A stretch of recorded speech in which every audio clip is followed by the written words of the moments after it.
Hi everyone, welcome back to Aidans Railways. So this is the first part of what we'll call Aidan's big station build. Part of the brief that Aidan gave me was he wanted something similar to, Knapford Station, but not Knapford Station. And like I said in other videos, this railway's got to adapt as time goes on, and one day Aidan won't want trains with faces on going round on his layout. So I've spent a long time, a good couple of years now, actually collecting bits and pieces to build this, and at the same time I've been checking out what stations actually have in common, if you know what I mean, in relation to brickwork, platforms, or, all that kind of thing, right? So it's something that's in common across the board. So I've been taking pictures and things like that. I mean, there'll be, while I'm talking to you, there'll be pictures coming up on the screen and giving you an idea of what I'm actually on about. Now, rather than building something from scratch and probably making a lot more work for myself than I really need, we can call it upscaling or recycling. Recycling sounds good as well, but I mean, there are lots of things you can get to just plonk a station on a railway, on a layout, readily available, new and second hand, and copious amounts second hand. But a lot of them work, and a lot of them, you can take them out of the box, you can just stick them straight onto a board and they'll work. That's it, you know what I mean? Some items will cost a lot more than others because they're all bells and whistles and that kind of thing. So what I want to look at is something that realistically is simple but can be adapted very quickly, and it doesn't matter technically if it's been used and abused before. Now, a prime example, most people will all be aware of these.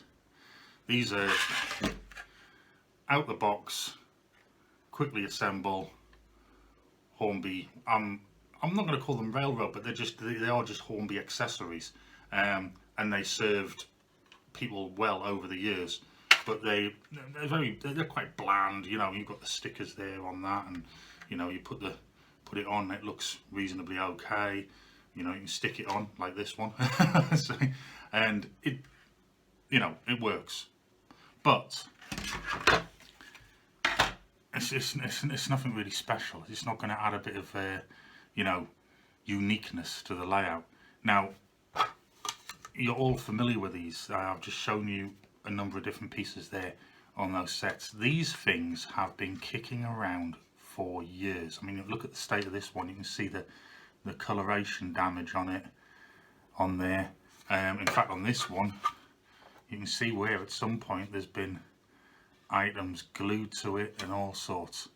Now, one of the things that's always interested me with these is Hornby Triang, whoever it was who originally, Rovex, who came up with the mouldings for these, they went to the extent of actually putting a moulded brick pattern, although massively oversized. We'll call them breeze blocks, maybe giant stones, I don't know, but they went to the extent of doing that. They even put these bits on, and most people will know these holes are meant for canopies and accessories and things like that to go on. They're so cheap to get a hold of second hand. Admittedly, these boxes, I mean, I don't know the exact price off the top of my head, but they're not massively cheap, but they're not really expensive. Either way, these things are readily available, and they're very, very easy to pick up second hand. I know I've called it Aidan's big station build or things like that, but it's not that it's going to be huge, although it is quite big. It's a lot bigger than anything I had when I was younger. I need to make it so it can be adapted. It can be made longer if I wanted to, and it can be reduced if need be. So, that in mind, over the last couple of years, we've been collecting these and various other parts for this station build. On this episode, I want to focus on the platforms, and I'm going to show you what I'm going to do to make them a little bit more unique and a lot less grey and plasticky. In order to do this, I need 24 of these and 8 of these. So it's not a small station, but it's certainly not huge. So 24 of those. So if you know how big they are, you're working out in your head what are the possibilities he could be doing. So what I'm going to do is I'm going to go through how I'm what I'm going to do is I'm going to go through the preparation process of what I'm going to do to fit them together to larger sections, and basically how we're going to get to the finished item, which you'll have no doubt seen in the thumbnail. So we'll start off. You're not going to see my face much in this. I'm going to try and get the camera focused just on the mat, and hopefully this will work and we won't have any particularly bad screw ups or anything like that in the in this video. This isn't, I'll just remind you again, this isn't a this is how you have to do it. This is just some techniques that I've been using recently that I've decided that I find that these are, for me, the best way forward. I've tried to keep the cost as low as I possibly can. Like I say, I've been picking these up for the last couple of years at say 50p, a pound at most a piece. Various locations, car boot sales, model fairs, the model shop, Mick at Dome Trains of Stanley, been very good. We've been able to get quite a few there. They come in second hand, and various other parts of this build as well, which we'll come into in other videos. So they are quite cheap. The only things that I've actually bought new to do this are some of the consumables. So I'm gonna list them off now. Model filler. You could use the Humbrol model filler. In this case, I'm actually using the Revel Plasto. It was recommended to me by Mick, and I've got to say it's great stuff. It's really good, brilliant. I'll be using that again in future. In fact, I used it on the water tender build. Also, I'll be using the Humbrol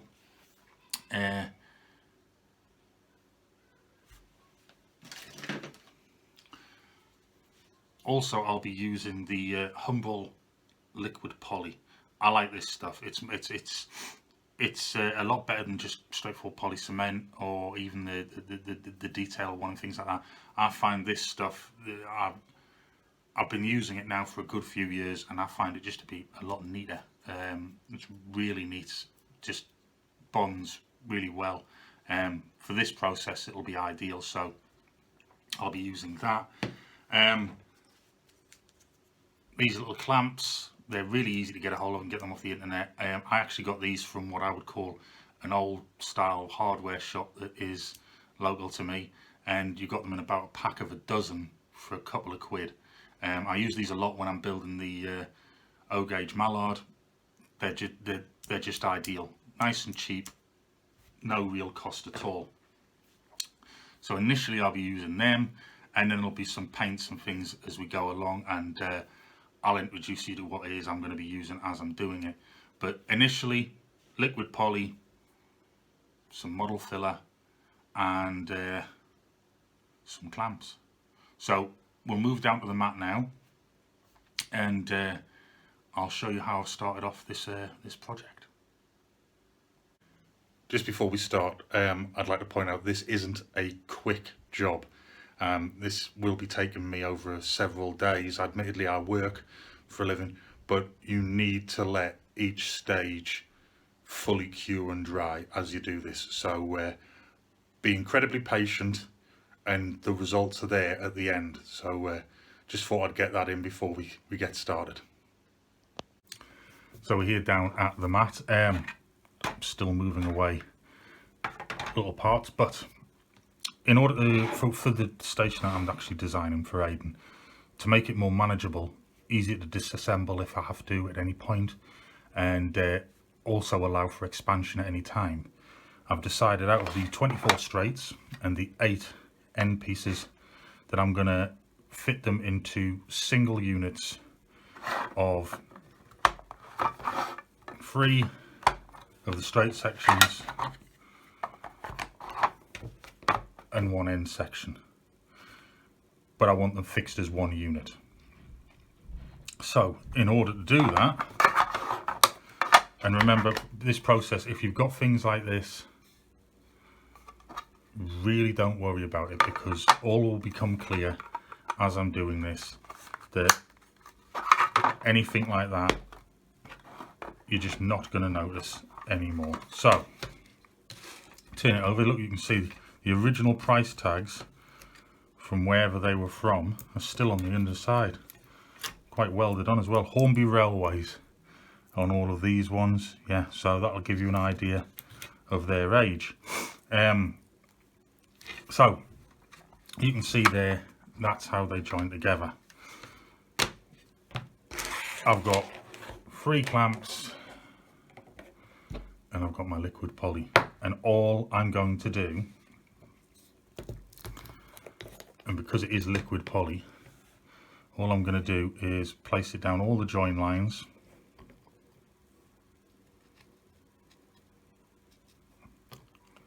like so, down the centre where all of the clamps fit together.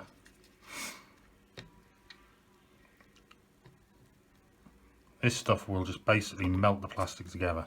In order to make sure it's nice and tight, I'm then putting a clamp on.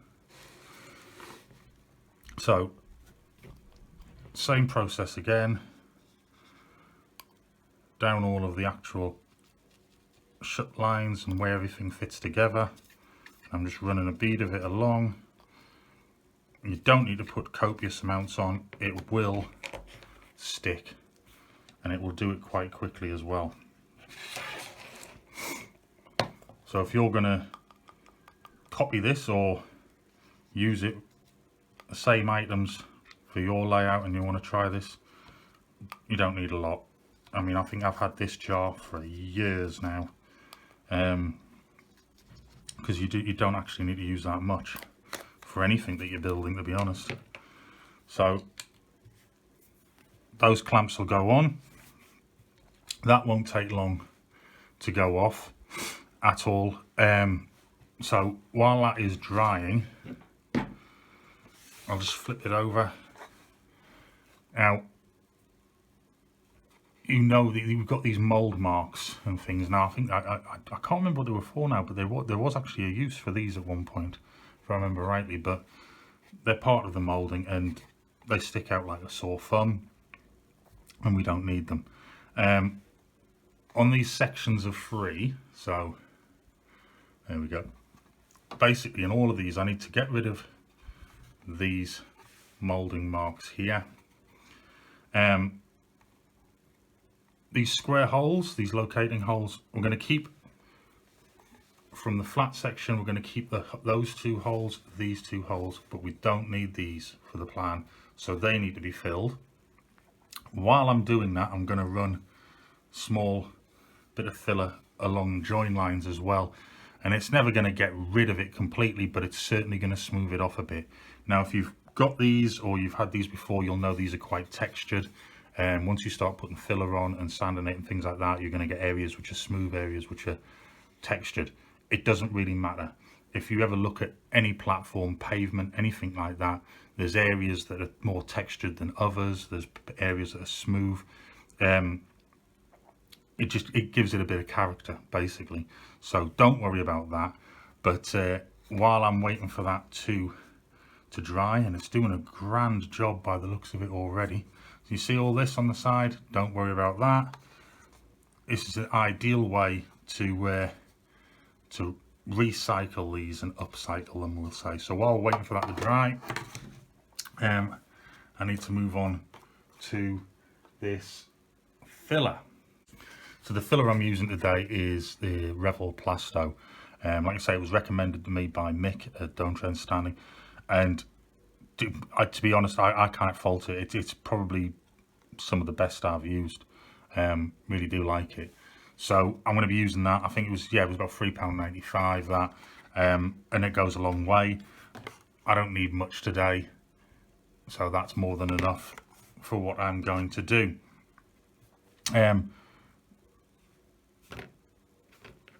What I need is some sort of spatula.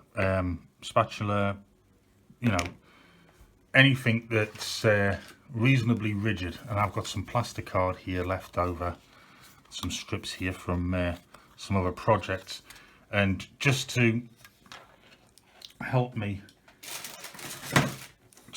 actually run them across and get them reasonably flat before having to sand it, I'm just gonna make myself something to spread it with. So run the line across there and it's come off. That's perfect. That's ideal for what I'm going to need, and it's just to smooth it across. Now, if you've ever done any kind of filling before, whether it be on models or on cars or anything like that,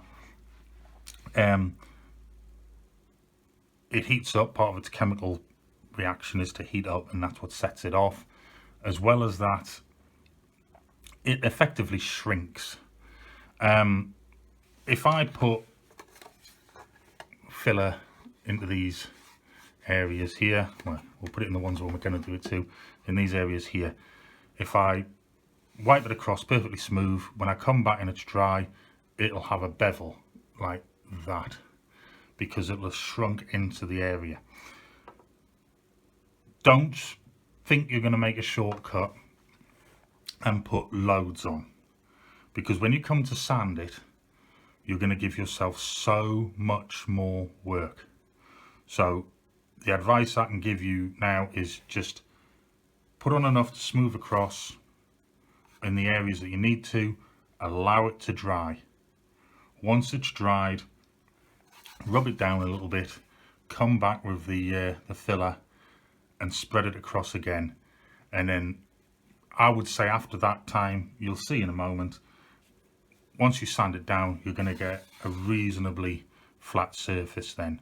Remember, imperfections are good with models because it shows realism. So don't worry about that. Just having a look here.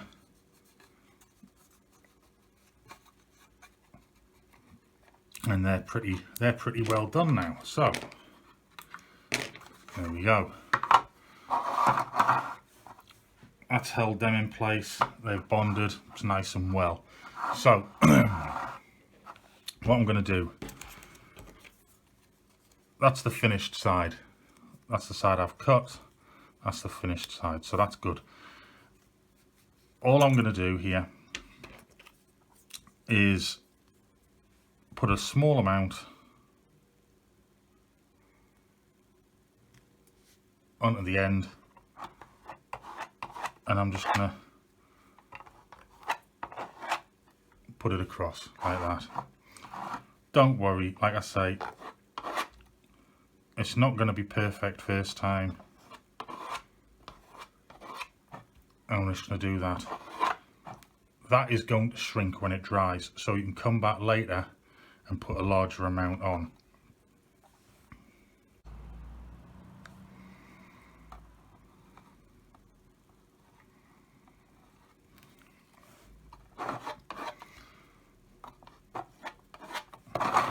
Same goes for the small detail holes. Put it on, let it go off. That's all you want to do, just let it go off. If you're going to do this, now we want to keep these ones and we want to keep the next ones, but we want to get rid of these moulding indentations here. And like I said, it will shrink this stuff. Now this stuff goes off really quite quickly, really quite quickly. So once that's dried, I think what I'll do is, don't really want to waste any of this if I can help it.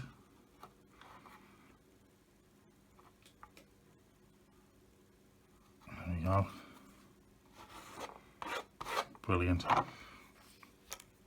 As soon as that's dried, I'm going to give it a quick rub with some sandpaper. Nothing too coarse, nothing too coarse. You don't want to be destroying anything that is on there. So I'll probably use something like 240.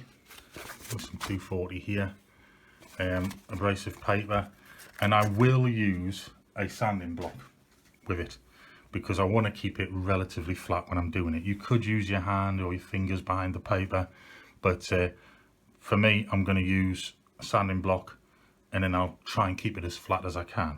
So I'm going to let that dry, give it a quick rub. I'm going to give it a second skim of the filler because these are quite large areas, and I've just realised something I have forgotten to do, but we'll do it now so that it saves me time as well on camera.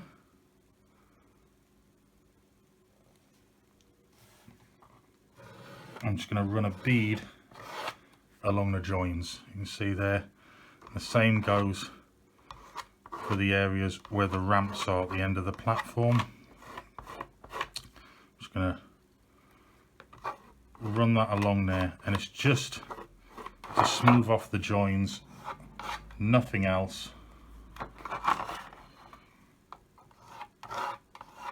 It'll make them less prominent. Whether or not it'll hide them completely, I don't know, but it'll certainly make them less prominent as being separate sections. So there we go. I'll let that dry, as I said, give it a rub down, and then I'll give it a second skim across the top, rub that down again, and then it should be all pretty much flat. So I'll come back in a couple of hours when that's all done. And we're back, and that's what we're left with. And you can see all of the join lines because you can see where the fillers leveled things out. Really quite smooth, really quite wonderful in fact. And I've even managed to get a bit of a curve in here rather than an abrupt angle. It now slopes in. I don't know how well you can see that. It's not so abrupt in its angle, and you can see there it's all nice and level all the way along. There you go. You can see we've retained these sets of holes. We've removed these ones, got rid of as much of this as we can. I'm not bothered. You can see here on this one there is a small mark there. Not bothered because it's going to add a little bit of texture, which is going to give that impression of, say, not so much a pothole, but where, say, the surface itself is started to degrade. So I've now got 6 sections.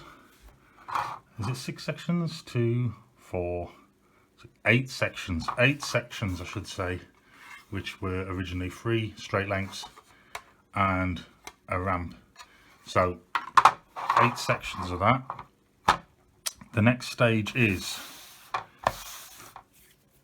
rubbed it all down, and we're going to introduce one of the first paints. I'm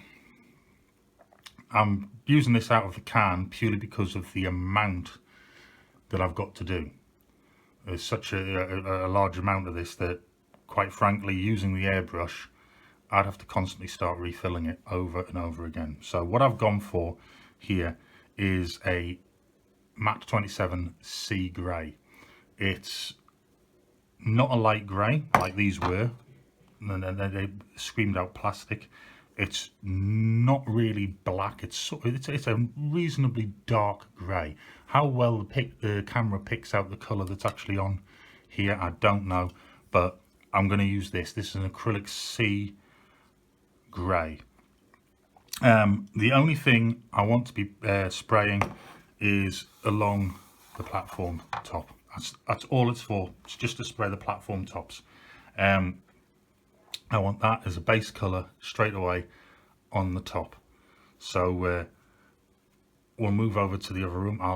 We've got a room at the moment which is actually well ventilated, lots of big windows. Can't do it outside because the weather's just not good enough now, and I don't have a shed. So We've got a room that's really well ventilated, and it's currently having a lot of work done inside it, decoration and plaster wise, so at the moment it's the ideal area to use. So make sure when you do use spray cans, either use them outside, use them in a well ventilated area.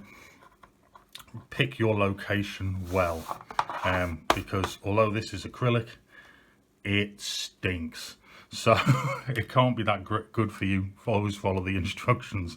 So yeah, sea grey, and I'll show you me just quickly flashing it over just to take away basically what we're left with here after doing all the filler.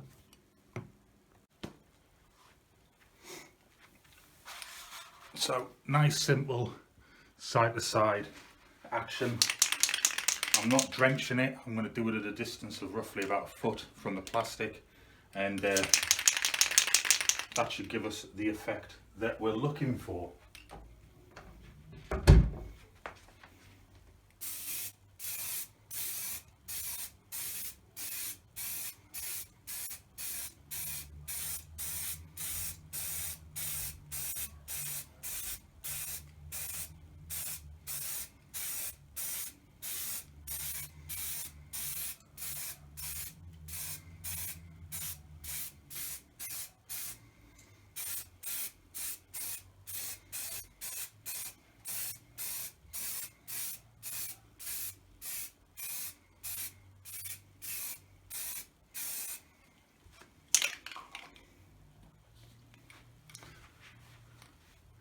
Job's a good one. So that and the other ones that you can see I've already done, they're going to stay there and dry off.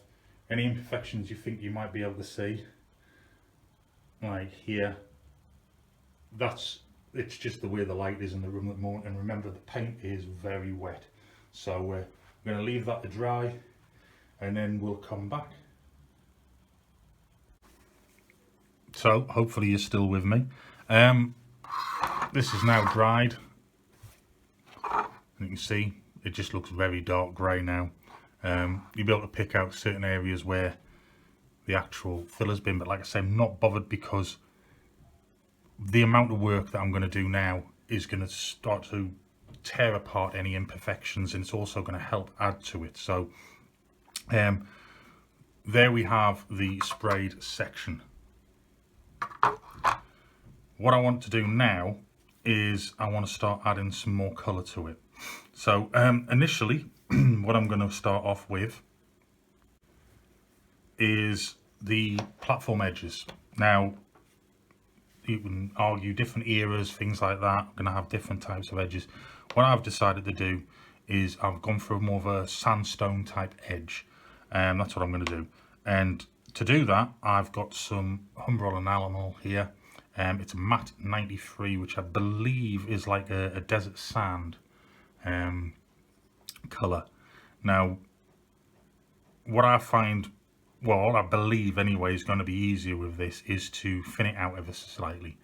You could argue masking off and things like that to get it really precise. What I'm actually going to do is I'm going to use this. This is a 7mm flat tipped brush, absolutely perfectly flat. You can see that there. Got this out of a pack of Humbrol flat brushes.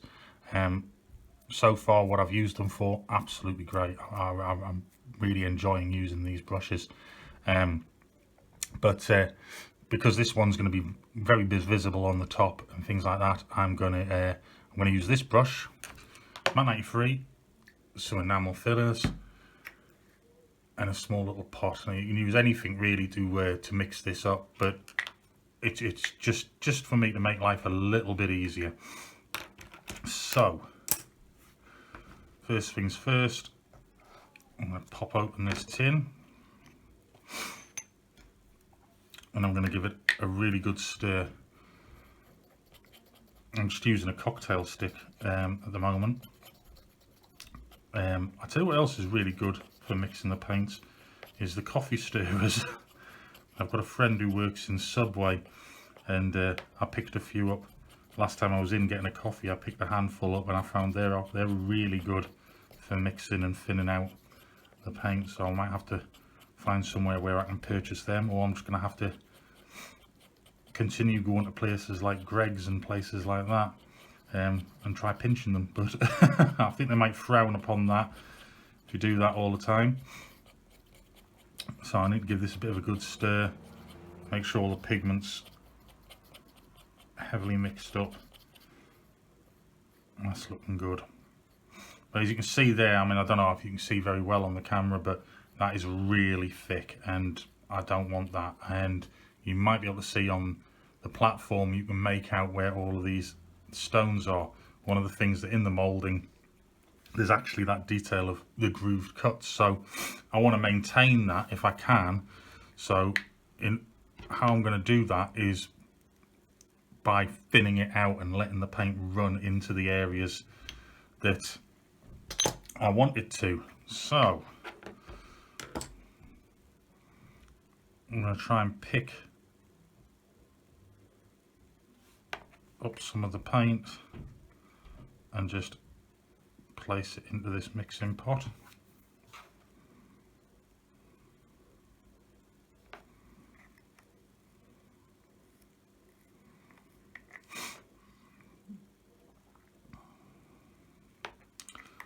And that should be enough for the moment, bearing in mind I've got 8 of these to do.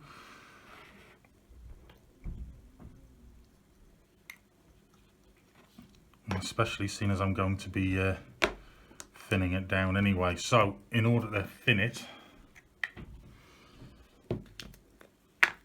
I've got a pipette here. I'm not measuring it, just sucked up some of it.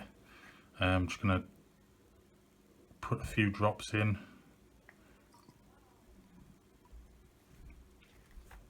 Put the lid on so it doesn't all evaporate. Take the brush and I'm just going to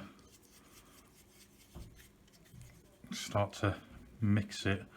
I don't want a watery consistency. It wants to have a little bit of texture to it, a bit of thickness, but it needs to run easily for what I want it to do. Now, yeah, that looks okay. You can see there's not a huge amount in there. Now, I hope I'm going to be able to do this on camera, so please bear with me.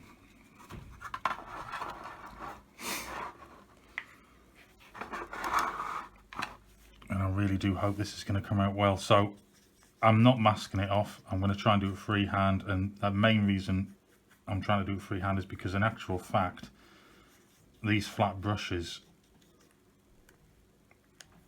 they are really quite good for this. So I don't want too much on the brush. I'm going to try a little bit of a scratch coat first.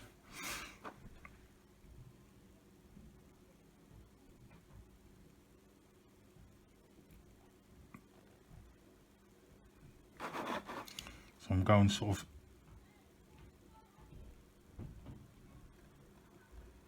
scratch coat to start it off. Now there is an indentation here between the actual platform edge and the platform, so that should help me out.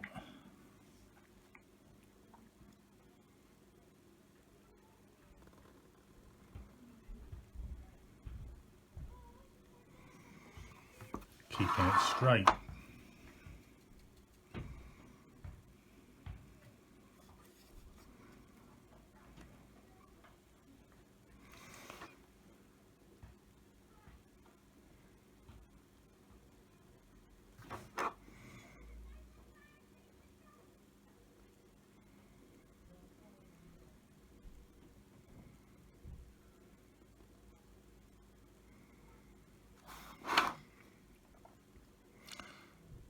Like I said, this is just a scratch coat.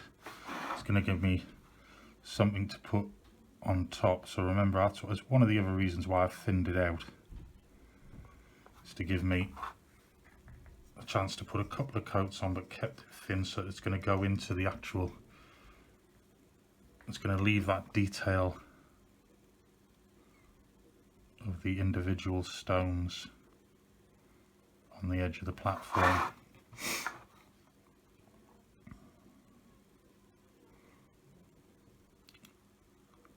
and there will be people who argue to use masking tape, but I'm finding this technique recently, the more I do it, the more comfortable I feel using it.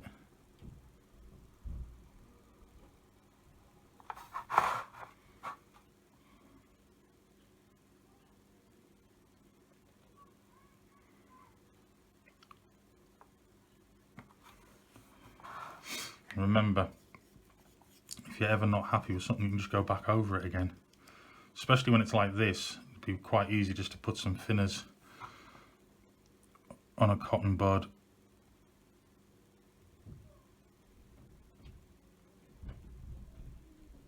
and just rub it straight back off.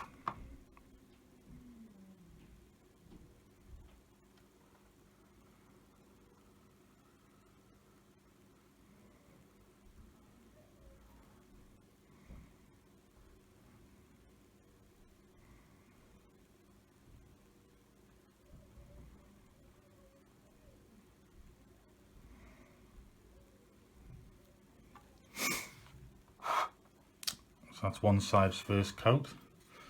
I'll move on to the second side.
And something that could be very easy to forget at this stage would be the edges.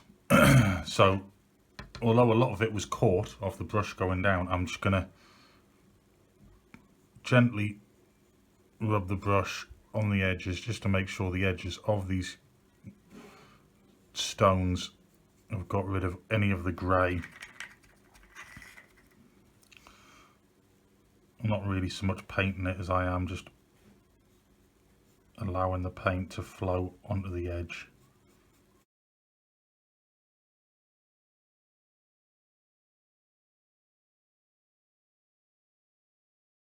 So that's the edges done. I'm just now going to leave that to dry, and then we'll move on to the next stage, more paint. Yes, so that's the platform edges done on this particular one. So the next part of this little project is going to be this edge here, and what I'm going to use, Humber will do a brick brown and things like that. What I've actually picked up is this is Phoenix Precision's terracotta in matte. Initially when I first used it, I thought that just looks too, it looked too orangey, but it actually doesn't when it's dried. It looks really quite good. I like it a lot. So what I'm going to do is I'm going to mix some of this into another one of these. I'm going to thin it down quite a bit. What I'm using for this is a flat brush, but it's not an expensive one. I think it's just a cheap one that came out of a pound shop or something like that. It's really fairly soft. It's quite important that it's soft, I think. I'm just going to use that because then if it all goes wrong, the brush can be discarded. It doesn't really matter. But I've had this one for a while. I've used it on a number of projects, so I think this should do the job just well. So similar to when I mixed the stone, it's basically the same thing. I'm going to make sure this is all really well mixed in the pot and the pigment is all over. It's well mixed in.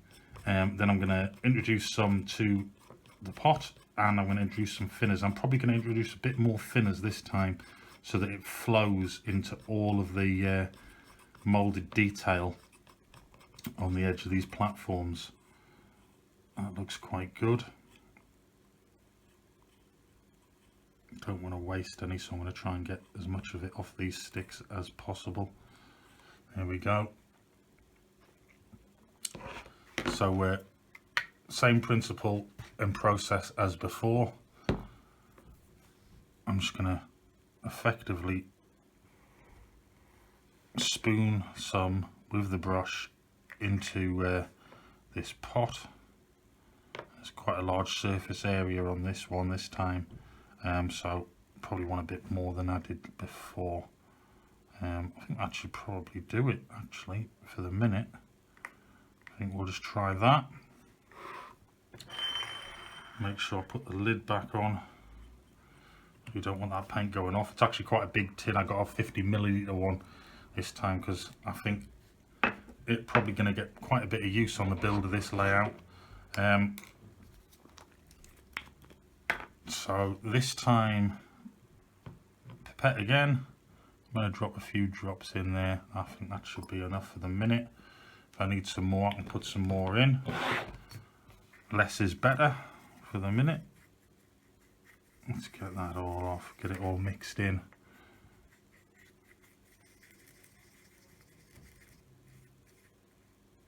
Yeah, that looks like a really good consistency. So here we go. Onto the side, and I don't think there's a right or a wrong way to do this. Let's just see how it goes on.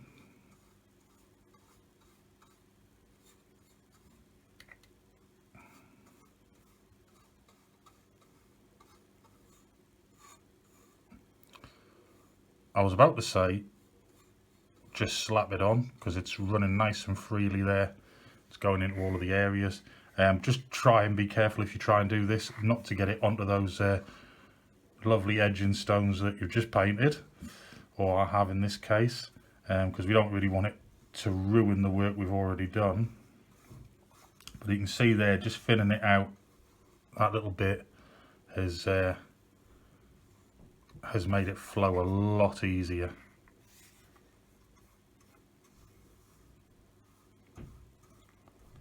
And with it being a soft brush, it's helping it get straight into all of the areas that we want it to. So that's going on really well.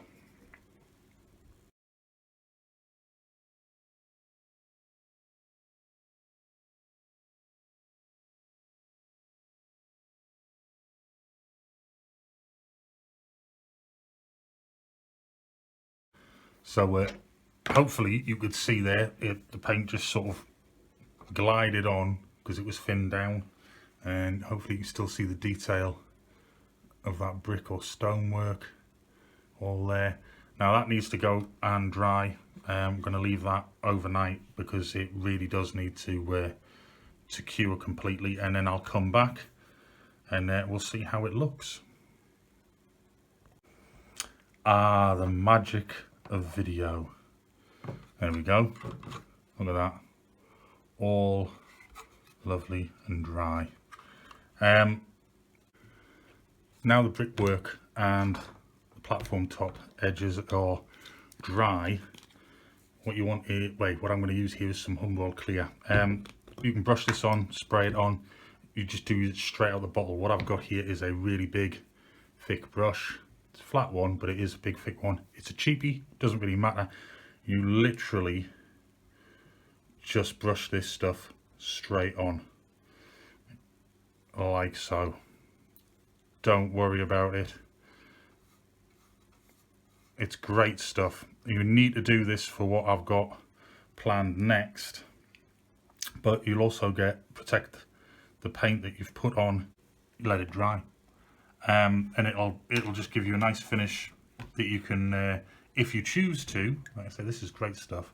But if you choose to, you can just leave it and it'll dry, and this is the finish you'll get. And it looks kind of okay.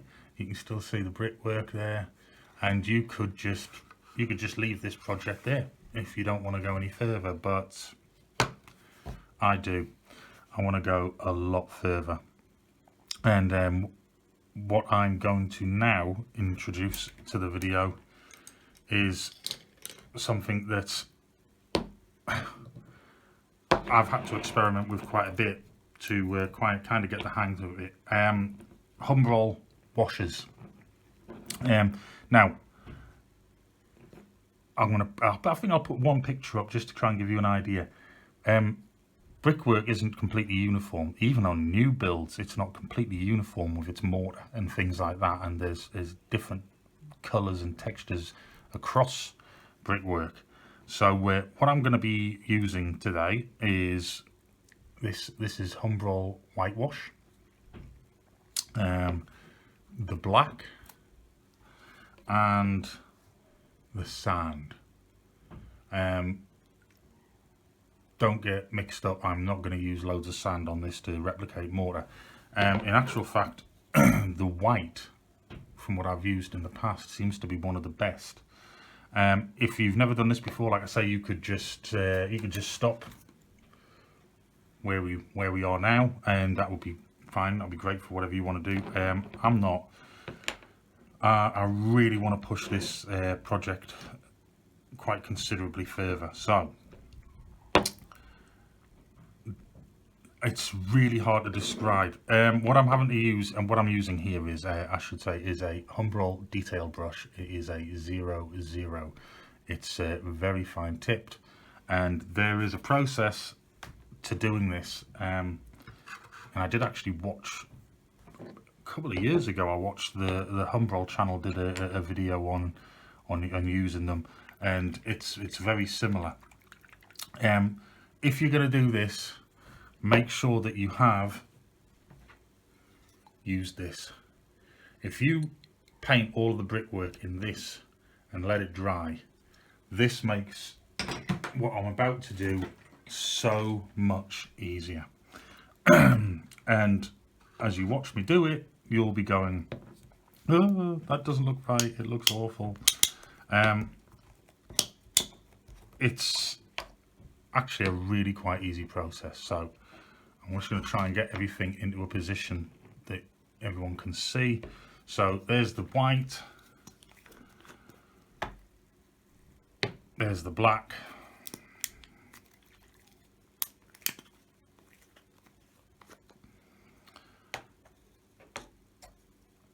and there's the sand. So let's get these lids next to the right bottles. Right. I found the easiest way to do this is not to brush it. It's a bit of a two-part process, but it works brilliantly in my eyes. So I'll do one bit to show you, then I'll do the whole thing, and then I'll come back to how we finish it off. So if you've never done this before, you might have done this before, and I could be teaching you how to suck eggs. So skip past if you already know how to do this, but I'm getting some onto the detail brush. I'm finding an area of the mortar, or where the mortar will be, and then I'm just going to place it onto that area, just holding the tip of the brush where I want it to be, pulling that away, and then hopefully you'll see that the Humbrol clear has allowed the wash to flow freely. It's actually really quite therapeutic watching it do the job. Do not worry about this what you might want to call it a splodge, right? Don't worry about that. Don't worry about that at all. And I'm just gonna do this all the way along several areas, allow it to flow. You're just holding it in one point, take the brush away, and it will start to flow.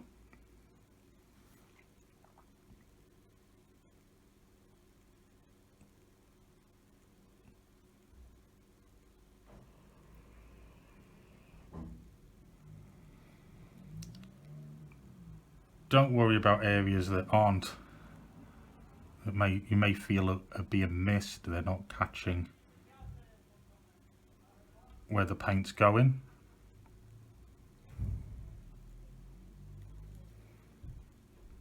You can suddenly see all this hidden detail that was in the moulding that until now was never really being used.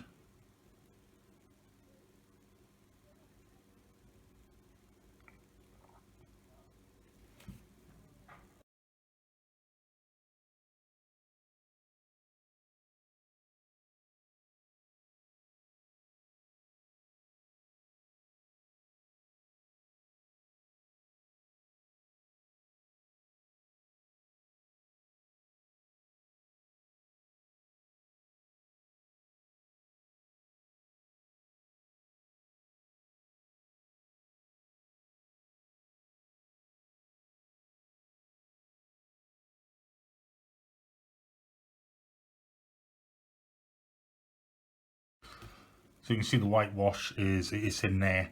It's spread out. Like I said, don't worry about these areas where it looks like there's a great big splodge of it. It actually thins right out. And hopefully, if you have a look at mortar, it has varying states of where mortar is. But we're going to come to that shortly. What I'm going to do now is I've changed from the white. I've got some sand here. While this is still wet, I'm just going to introduce bits of the sand to different areas and let it run into the white and let it mix. When you think about a platform, and I know from a lot of the pictures that I've been looking at and a lot of the stations I've visited, towards the bottom they're much more grimy.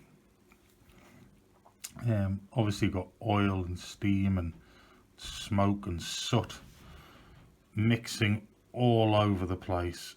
So towards the bottom of the platforms, they are going to be in a really awful state in some places. So all I'm doing is I'm introducing a little bit of the sand, just letting that mix in a bit so it's not all completely uniform. You could just do the whole thing with the whitewash and it wouldn't matter. I've experimented with buildings before and it looks perfectly fine. I'm just trying to give this a little bit more scope. I've got the washes there, why not use them? Let them mix up a bit. So I'm literally just putting a little bit. I'm not overdoing it with those. I'm just going to let it run into a few places.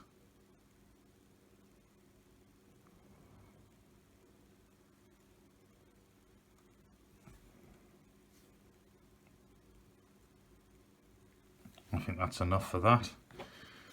And towards the very bottom and maybe in a couple of other spots, I'm going to use a bit of the black.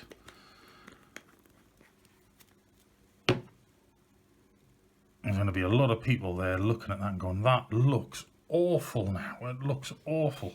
Don't worry about it. Don't worry about it. There we are. Just get the black in there in a few places.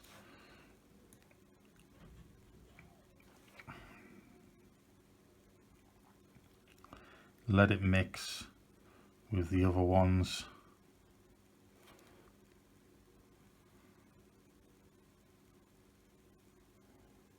Same as before, just tapping it onto the detail and letting it run to wherever it wants to go.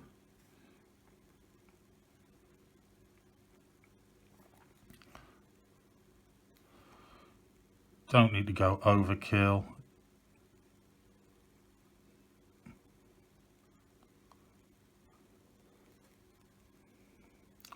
You think it's not just the locomotives that cause all of the staining on brickwork and things. There'll be a lot of the rolling stock would do the same, especially when it's passing through the station.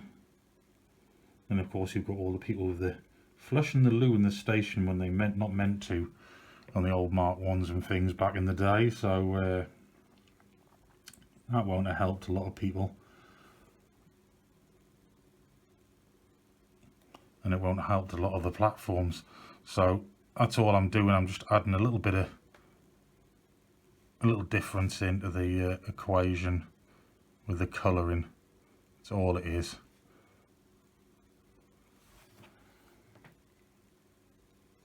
I think I'll do a touch more over this side.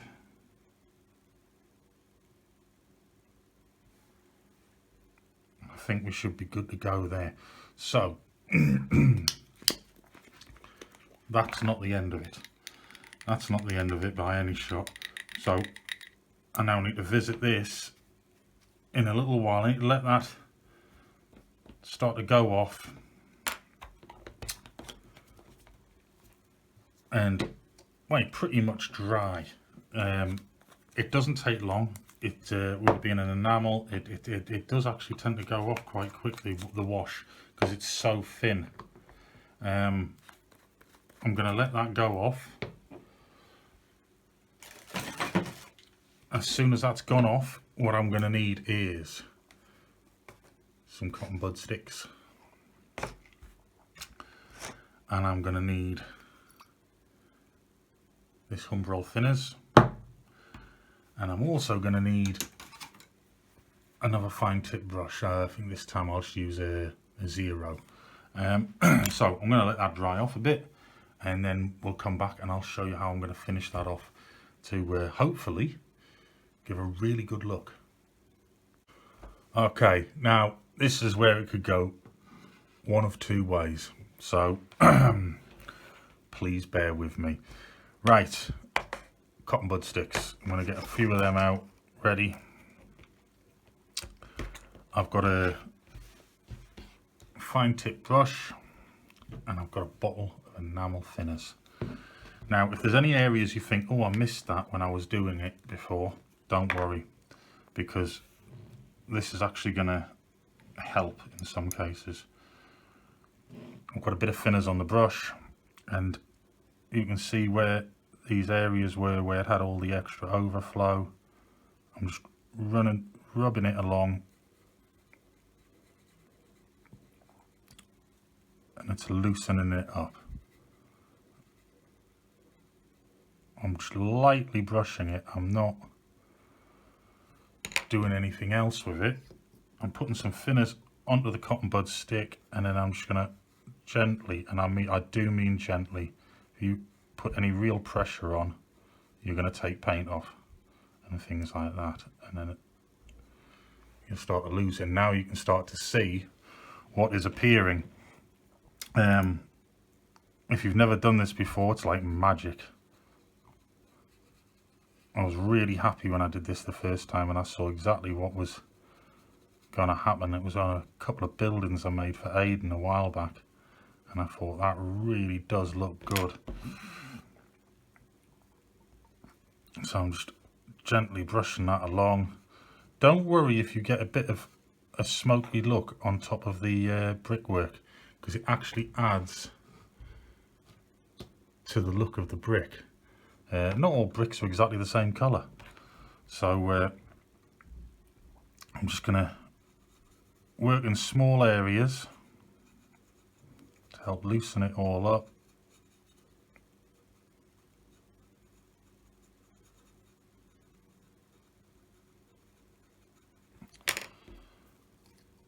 Thinners on a bud stick, and just running it along. That's it. And there's loads of different techniques for doing this. So like I say, this isn't this is how you do it. This is how I'm doing it. If it helps you, that is brilliant.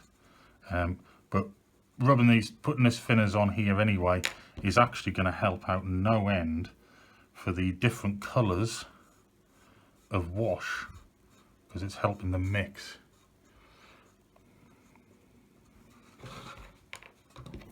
Don't have to use the brush.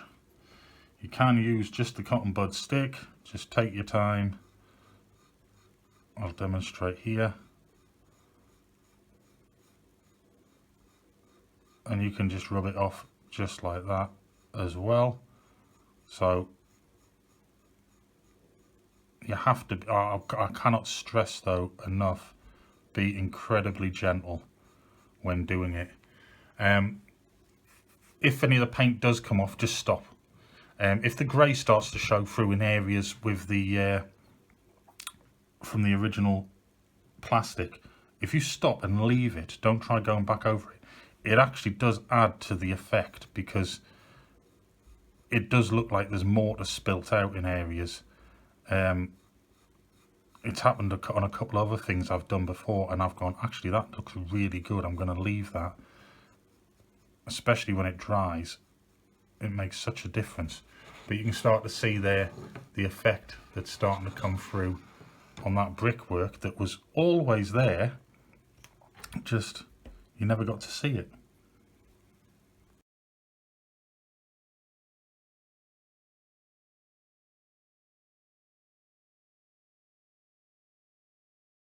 There you go. So that's how easy that is.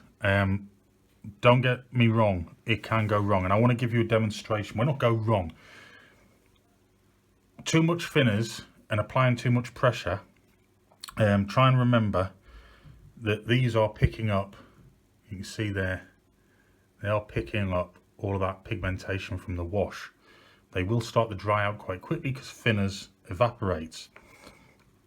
And you can end up with a situation, I was trying to find it, there we go, right there. That's some of the grey from the original platform, but I've left it because it actually adds a bit of colour to the brickwork. Not all bricks are uniform in colour. Now, it's quite hard to see at the moment on here with the different washes, but as I've been doing this, I've been using different areas on different platforms for a lot or a little of different colours, and you'll be able to see that in a moment when you see the platforms together. I'll put 3 of the completed sections together so you can see them. I've actually got another one that I'm experimenting on with something slightly different for the next video, but to give you an idea of making sure they're just not uniform, I think if I just did them all in white wash, then they would all just look really brand new and all the same. I'm trying to add some different textures, making it look like bits of the brick have corroded and things like that, and you'll see that in a moment. So we'll flash over to 3 of the completed platforms, so there'll be 1 complete one missing, and then we'll have a compare from an original section and see how much of a vast difference and improvement I think there is upcycling, recycling these old Hornby platforms. So that's your standard out the box grey plastic platform from Hornby, and if I just come out a bit, you can see 3 of the full length sections complete at the moment. Now you can see here I've added different textures, I've messed around with the different washes, some really grubby areas, you can see there on purpose. You can see a different one over there as well as having them all just clean in places. And the idea is it makes them all individual. Everyone's different. You can see here there's a section where there's a bit more of the sand than there is the white. Just there as well. Doesn't look too obvious, but when you come back you can see the difference in the actual brickwork and the mortar. I'm really happy with how these are coming out. I'm experimenting at the moment on this one here. I've actually added a bit of the black wash onto the actual sandstones at the end. I'm not entirely sure whether I'm going to do that with all of them, because you can see here that it shows up straight away on all of them, but maybe a little bit, I don't know. But there you go, that's part 1. There's a lot more to go yet, and obviously there is an entire platform missing at the moment, but that's because I'm experimenting with something that hopefully I'm going to bring you in part 2. Part 2 is going to be huge. There's a lot of painting, a lot of modifying going on, with some old items being recycled to make this a truly epic station for Aidan, I think. He gave me the brief. I've sat down, I've took a lot of time working out how I'm going to do this, but you've got to agree, out the box, dull and grey. They have a lot of scope in them. They really do. If you've got the imagination and you're willing to experiment and take your time, but willing to experiment, look at what they are really capable of looking like. And they really do look wonderful now. They're not just a bland grey colour. So I hope you enjoyed this video. I really do hope, if you haven't tried anything like this before, honestly, it's not that hard. Take your time though, let everything dry before you move on to the next stage. It's not going to happen in a day, it's not going to happen overnight. You need to attack it over a period of time. It's ideal if you don't have a lot of money, because you can afford to start it, let it dry, leave it, then pick up, say, a different paint, do that part. You're going to leave it, let it dry, and then when you've got a couple of pounds, you can then move on to the next stage. It's ideal for that. But you can see where we filled in areas, it's not too bad at all. We've left the areas that we still need. So there, yes, let's move up a bit. You can see it up in the air. They definitely look better. If you're wondering what that white line is, it's actually nothing to do with trying to put a white line along the platform. It's actually a marker for me for what's going to be happening in future videos for that particular section of the platform. So there we go. Hope you enjoyed it. If you're not already subscribed, subscribe. There's a lot of great stuff coming up. Please do comment, let me know how you think this went. If you're going to give this a go, let me know how it goes. You know what I mean? If you've got any questions for something that you don't think I've covered in what I've done here, ask the question in the comments. I'll try and get back to you as soon as I can. Obviously back at work now and busy doing this as well, so I'm getting caught up time wise with things, but this is going to be a big project, and it's hopefully going to lead to seeing trains running around on a regular basis. So yeah, thanks for watching. Like, comment, subscribe, and I shall see you again soon. Bye now.